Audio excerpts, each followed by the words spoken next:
Then here on the north wall, very interesting situation with the post-retrieval pit that was cleaned yesterday. That's feature 773, and this is it.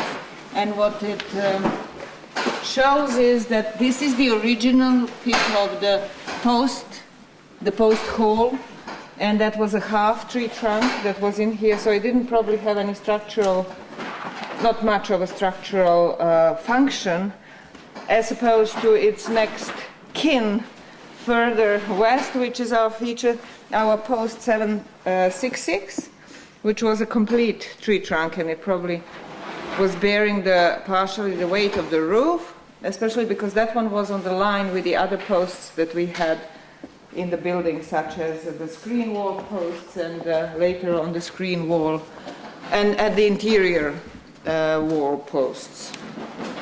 Okay, so this one, to go back to 773, so we have the post hole, and then we have the larger cut which goes and mixes with animal holes, but it goes from roughly about here, maybe even further west, and goes probably all the way to at least here, if not further down to the very corner of northeast corner.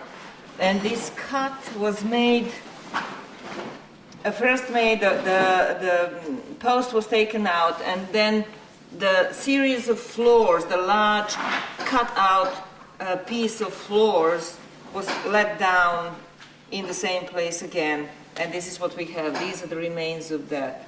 These are the remains. There's a lot of the same kind of floors that we have taken out. A piece that was originally cut in prehistory and then let in. You can actually see it in that piece profile there. Yeah, and if the cut went all the way to here, which it seems to be, these would be the last remains of that same